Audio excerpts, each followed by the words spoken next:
Shri M P Rajesh, അങ്ങിപ്പോൾ ഇന്ന് വളരെ വിശദമായ വാർത്താ സമ്മേളനം നടത്തി. ഈ അതിദാരിദ്ര്യ നിർമ്മാർജ്ജനം നടപ്പാക്കി എന്നുള്ള പ്രഖ്യാപനം, അതിനോട് വിയോജിപ്പ് കാണിച്ച പ്രമുഖർക്കുള്ള മറുപടിയായിട്ടാണ് അങ്ങ് അക്കമിട്ട് ചില കാര്യങ്ങൾ വിശദീകരിച്ചത്. പക്ഷേ ഇന്ന് പ്രതിപക്ഷ നേതാവ് പറയുകയാണ്, നിങ്ങളുടെ പ്രകടന പത്രികയിൽ 2021 പറഞ്ഞിരുന്ന ഒരു കണക്കുണ്ട്, കേരളത്തിൽ അതിദരിദ്രർ 4.5 ലക്ഷം പേരാണ് എന്ന്. അതെങ്ങനെയാണ് ഈ 64,000 ചുരുക്കിയത്? അങ്ങ് അതിൽ ഈ അതിദരിദ്രരെ ചുരുക്കുന്നതിനൊരു കണക്ക് ചുരുക്കി കൊണ്ടുവരുന്നതിനെ അങ്ങ് വിശദീകരിക്കുകയുണ്ടായി. സൂപ്പർ ചെക്ക് നടത്തിയെന്ന്. ആ സൂപ്പർ ചെക്ക് എങ്ങനെയാണ് ഈ അതിവേഗം 64,000 ചുരുങ്ങുന്നത്?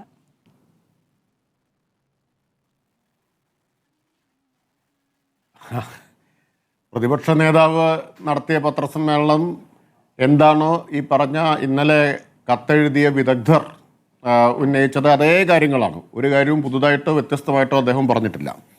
അതുകൊണ്ട് പ്രതിപക്ഷ നേതാവിന് കൂടിയുള്ള മറുപടിയായിട്ട് അത് കണക്കാക്കാം. ഇവിടെ നമ്മൾ വസ്തുതകളെ ശരിയായിട്ട് മനസ്സിലാക്കണമല്ലോ. ഇതെങ്ങനെയാണ് ഈ ആളുകളെ കണ്ടെത്തിയത്? തദ്ദേശ സ്ഥാപന അടിസ്ഥാനത്തിൽ വിവരശേഖരണം നടത്തിയിട്ടാണ് ഈ പട്ടിക പ്രാഥമികമായി തയ്യാറാക്കിയത്. ആ പട്ടിക ഇത് വളരെ വിപുലമായ സൂക്ഷ്മമായ പങ്കാളിത്തത്തിൽ അധിഷ്ഠിതമായൊരു പ്രക്രിയയിലൂടെ കണ്ടെത്തിയതാണ്. അല്ലാതെ കത്തെഴുതിയ വിദഗ്ധർ ചോദിക്കുന്നത് പോലെ ഏത് കമ്മിറ്റി കണ്ടെത്തി എന്നാണ് അവർ ചോദിക്കുന്നത്. ഏതെങ്കിലും 5-6 ആളുകൾ അടങ്ങുന്ന ഒരു കമ്മിറ്റി കണ്ടെത്തിയതല്ല ഇത്രയും ആളുകളെ. താഴെത്തട്ടിൽ തദ്ദേശ സ്ഥാപന തലത്തിൽ വിവരശേഖരണം നടത്തി. അത് കഴിഞ്ഞ് 58,964 ഫോക്കസ് ഗ്രൂപ്പുകൾ ചർച്ച ചെയ്ത്, അതും കഴിഞ്ഞ് ആ ഫോക്കസ് ഗ്രൂപ്പ് ചർച്ചയുടെ അടിസ്ഥാനത്തിൽ എത്തിച്ചേർന്ന നമ്പർ വാർഡ് തലത്തിലുള്ള സമിതിയിൽ ആശാപ്രവർത്തകരുണ്ട്, വാർഡ് മെമ്പറാണ് അധ്യക്ഷൻ, ആശാപ്രവർത്തകരുണ്ട്, കുടുംബശ്രീ ADSൻ്റെ പ്രതിനിധിയുണ്ട്, അതുപോലെ അയൽക്കൂട്ടത്തിൻ്റെ പ്രതിനിധിയുണ്ട്, സന്നദ്ധ സംഘടനകളുടെ പ്രതിനിധികളുണ്ട്, റെസിഡൻസ് അസോസിയേഷൻ്റെ പ്രതിനിധികളുണ്ട്. അത്രയും വിപുലമായ ഒരു പ്രാതിനിധ്യ സ്വഭാവമുള്ള സമിതിയാണ്. അവർ ശുപാർശ ചെയ്ത ഒരു ചുരുക്കപ്പട്ടികയുണ്ട്. ആ ചുരുക്കപ്പട്ടികയുടെ കൂടുതൽ വിവരങ്ങൾ മൊബൈൽ ആപ്പ് വഴി ശേഖരിച്ചിട്ടുണ്ട്. അതും കഴിഞ്ഞിട്ടാണ് സൂപ്പർ ചെക്ക്. ഒരു സൂപ്പർ ചെക്കിൻ്റെ കാര്യം മാത്രമാണ് ഇവിടെ പറഞ്ഞത്. പക്ഷേ അതും കഴിഞ്ഞിട്ടാണ് സൂപ്പർ ചെക്ക് നടത്തിയിട്ടുള്ളത്. അതും കഴിഞ്ഞ് ഈ വിവരങ്ങൾ ഈ പട്ടിക ഗ്രാമസഭകൾ അംഗീകരിച്ചു. ഗ്രാമസഭകൾ അംഗീകരിച്ച പട്ടികയാണ് പിന്നീട് ഓരോ തദ്ദേശ സ്ഥാപനത്തിൻ്റെയും ഭരണസമിതി അംഗീകരിക്കുന്നത്. ഇതിനപ്പുറം എങ്ങനെയാണ് ഒരു വിപുലമായ പ്രക്രിയ അല്ലെങ്കിൽ സൂക്ഷ്മമായ പ്രക്രിയയിലൂടെ ആളെ കണ്ടെത്തുക? ഇതിനേക്കാൾ ശാസ്ത്രീയമാണോ ഏതെങ്കിലും ഒരു കമ്മിറ്റി കണ്ടെത്തിയാൽ? ശരി, അങ്ങനെ ഇന്ന് വാർത്താ സമ്മേളനത്തിൽ വിശദീകരിച്ചതാണ്. ശ്രീ എം പി രാജേഷ്, പുതിയ ചോദ്യങ്ങൾ ഉയരുമ്പോൾ അതിനു കൂടി മറുപടി. ഇപ്പോൾ ഗോത്രമഹാസഭയെ പോലെ ആദിവാസികൾക്കിടയിൽ പ്രവർത്തിക്കുന്നവരുടെ ചില പരാമർശങ്ങളും വിമർശനങ്ങളും ഉണ്ട്. ഈ 64,000 കുടുംബങ്ങളിൽ 5% മാത്രമേ ആദിവാസികൾ പെടുന്നുള്ളൂ. അവർ പറയുന്ന പ്രധാനപ്പെട്ട കാര്യം അതാണ്. 20% ദളിത് വിഭാഗത്തിൽ നിന്നും 75% ഇതര വിഭാഗങ്ങളുമാണ്. അപ്പോൾ ഇതൊരു വ്യാജ കണക്കാണ് എന്നൊരു ആരോപണം അവർ ഉന്നയിക്കുമ്പോൾ അവർക്ക് മറുപടിയുണ്ടോ മിനിസ്റ്റർ? ഇതിനെല്ലാം പ്രധാനപ്പെട്ട വേറൊരു കാര്യം പറയാനുണ്ട്. അത് അവസാനം പറയാം. അതിനു മുമ്പ് ഇത് അതിദരിദ്രർ എന്ന് പറഞ്ഞാൽ എന്താണ് എന്ന് 16/7/2021 ഇറങ്ങിയ സർക്കാർ ഉത്തരവിൽ കൃത്യമായിട്ട് നിർവചിച്ചിട്ടുണ്ട്.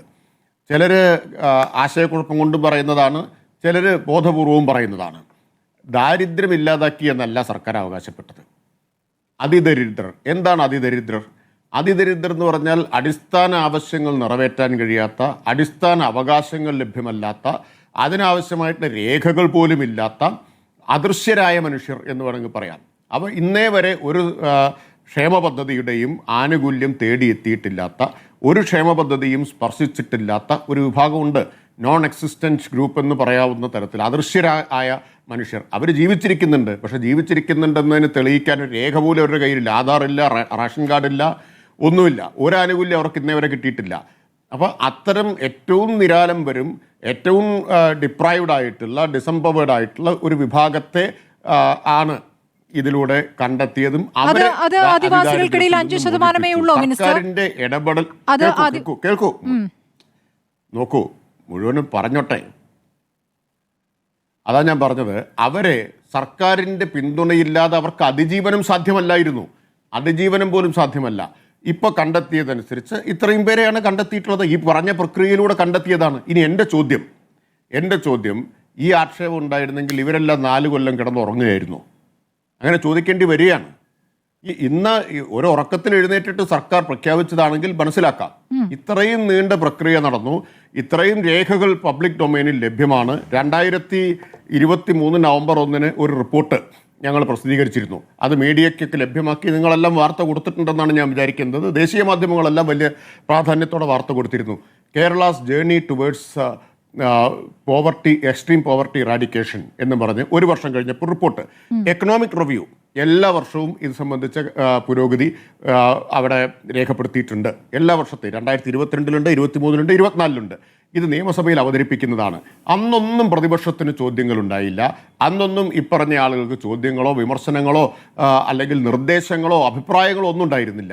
ഇത്രയും കാലം ഇവരെന്തെടുക്കുകയായിരുന്നു? ഇപ്പോൾ ഒരു സുപ്രഭാതത്തിൽ എഴുന്നേറ്റ് ഇതൊന്നും ഞങ്ങൾ അംഗീകരിക്കില്ല, ഇതെല്ലാം കള്ളക്കണക്കാണ് എന്ന് പറഞ്ഞാൽ ഈ കണക്ക് ഇന്നുണ്ടാക്കിയതല്ലല്ലോ, ഇന്ന് രാവിലെ ഉണ്ടാക്കിയ കണക്കാണെങ്കിൽ ശരിയാണ്. 4 കൊല്ലം ഇവരെവിടെയായിരുന്നു? ഇനി ഞാൻ മറ്റൊരു കാര്യം കൂടി പറയാം.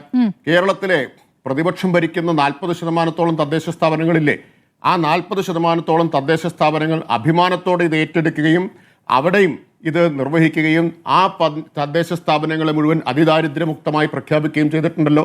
ഇത് കഴിഞ്ഞ ആഴ്ചയാണ് അല്ലല്ല. ഇങ്ങനെയാണെങ്കിൽ നിങ്ങൾ സാധാരണ ഒരു അല്ല, ഞാൻ നിങ്ങൾക്ക് വലിയ തിരക്കിനിടയ്ക്ക് ഒരു സമയം തന്നതാണ്, പറയാനുള്ള അവസരം തരിക എന്നുള്ളതൊരു മര്യാദയാണ്. പഴയതുപോലെ തന്നെയാണ് ഇപ്പോഴും പെരുമാറുന്നതെങ്കിൽ ശരി, അവസാനിപ്പിക്കാം. അങ്ങ് പറഞ്ഞോളൂ. അങ്ങ് വിശദമായ വാർത്താ സമ്മേളനത്തിൽ പറഞ്ഞ കാര്യങ്ങൾ ആവർത്തിക്കാതിരിക്കാൻ വേണ്ടിയിട്ടാണ്. എനിക്ക് ചില ചോദ്യങ്ങളുണ്ട്, ആ ചോദ്യങ്ങൾക്കുള്ള ഉത്തരം കൂടി കിട്ടുകയാണല്ലോ ഇത് നമ്മൾ ഉദ്ദേശിക്കുന്നത്. വാർത്താ സമ്മേളനത്തിൽ പറഞ്ഞതൊക്കെ പ്രസക്തമായ കാര്യങ്ങളാണ്. അതേ കാര്യങ്ങൾ ആവർത്തിച്ചാൽ ഉത്തരവും അത് തന്നെയായിരിക്കും. അതാണ് കാര്യം. പുതിയ ചോദ്യങ്ങളല്ല വരുന്നത്. ചേരാനെല്ലൂർ പഞ്ചായത്ത് പ്രതിപക്ഷ നേതാവിന്റെ ജില്ലയായ എറണാകുളം ജില്ലയിലെ പഞ്ചായത്താണ് ചേരാനെല്ലൂർ. അവിടെ കഴിഞ്ഞ ആഴ്ച അതിദാരിദ്ര്യമുക്തമായിട്ട് ഞാനാണ് പ്രഖ്യാപിച്ചത്. അവർ ക്ഷണിച്ചിട്ടാണ് പോയത്.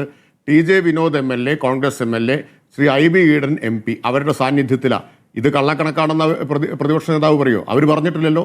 ഇപ്പോൾ കേരളത്തിലെ UDFന്റെ ഭരണസമിതി, പഞ്ചായത്ത് ഭരണസമിതികളും മുനിസിപ്പൽ ഭരണസമിതികളും കൂടി നടത്തിയ പ്രവർത്തനത്തെയാണ് ഇപ്പോൾ സങ്കുചിത രാഷ്ട്രീയ ലക്ഷ്യത്തിന് വേണ്ടി തള്ളിപ്പറയുന്നതും ഒറ്റയടിക്ക് റദ്ദാക്കുന്നതും. ശരി, ഞാൻ അങ്ങയോട് ചോദിക്കാം. ഇപ്പോൾ GR അനിൽ സഭയിൽ പറഞ്ഞതായിട്ടുള്ള ഒരു കാര്യം കൂടി ഇപ്പോൾ പുറത്തു വരുന്നുണ്ട്. അതിദരിദ്ര വിഭാഗക്കാർക്ക് റേഷൻ കാർഡ് ലഭ്യമാക്കുന്നതിന് എന്തൊക്കെ നടപടികളാണ് സർക്കാർ സ്വീകരിച്ചു വരുന്നത് എന്ന ചോദ്യത്തിൽ ഈ അതിദരിദ്രരുടെ കണക്ക് അങ്ങ് പറയുന്ന കണക്കായിട്ടല്ല പറയുന്നത്. ഇപ്പോൾ NFSAയുടെ കീഴിൽ AAY, PHH വിഭാഗങ്ങളിലാണ് ദരിദ്ര വിഭാഗങ്ങൾക്കുള്ള റേഷൻ കാർഡുകൾ അനുവദിച്ചു വരുന്നത്. ദരിദ്രരിൽ അതിദരിദ്രരായിട്ടുള്ളവർക്കാണ് AAY കാർഡുകൾ നൽകി വരുന്നത്. അപ്പോൾ ആ കണക്കനുസരിച്ച് പിന്നീട് അത് അവസാനിക്കുമ്പോൾ ഈ സർക്കാർ അധികാരത്തിൽ വന്ന ശേഷം അതിദരിദ്രർക്കായി 58,329 AAY കാർഡുകൾ നൽകിയിട്ടുണ്ട്. AAY കാർഡിന് അർഹതയില്ലാത്തവർക്ക് PHH കാർഡുകൾ അനുവദിച്ചു വരുന്നു. ഈ സർക്കാർ അധികാരത്തിൽ വന്ന ശേഷം പുതുതായി അനുവദിച്ചതും തരം മാറ്റി നൽകിയതും ഉൾപ്പെടെ 6,40,786 PHH കാർഡുകൾ നൽകിയിട്ടുണ്ട്. അപ്പോൾ ഈ അതിദരിദ്രരുടെ കണക്ക് വേറെയാണല്ലോ ഇതിൽ.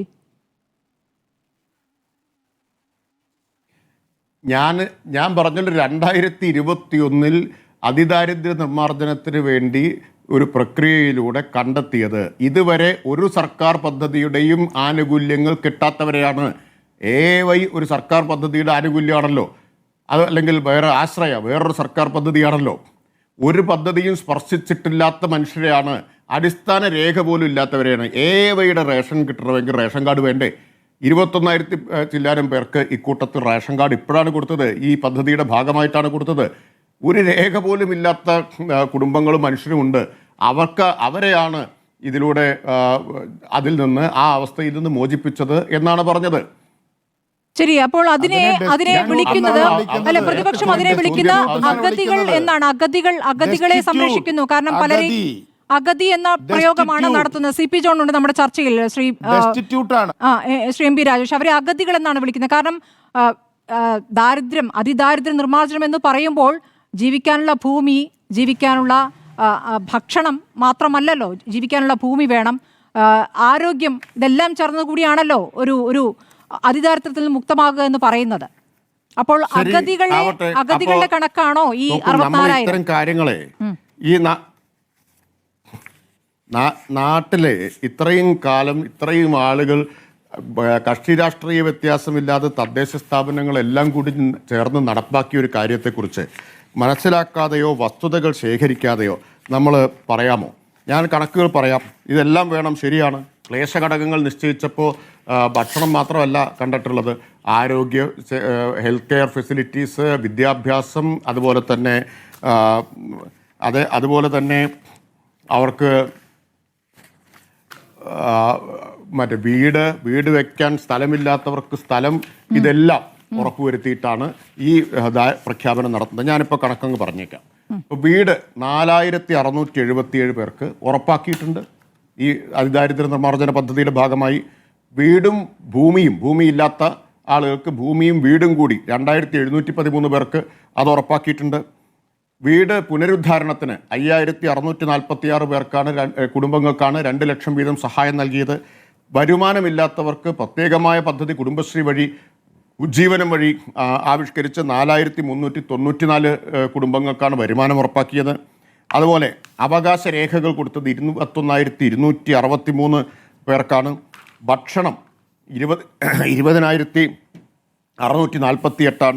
ചികിത്സ ഈ 64006 കുടുംബങ്ങളിലെ 85721 പേർക്ക് തുടർച്ചയായ മരുന്നും ചികിത്സയും ഉറപ്പാക്കുന്നു. അതിൽ 7 പേർക്ക് അവയവമാറ്റ ശസ്ത്രക്രിയ നടത്തിയത് ഈ പദ്ധതിയിൽ നിന്ന് പണം ചെലവഴിച്ചിട്ടാണ്. 7 ലക്ഷവും 10 ലക്ഷവും ഒക്കെ അനുവദിച്ച കേസുകളുണ്ട്.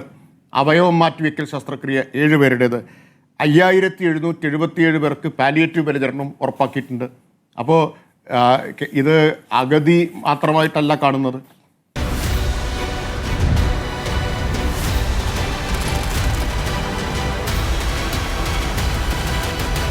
ഡിബേറ്റ് വിത്ത് സ്മൃതി പരുത്തിക്കാട്.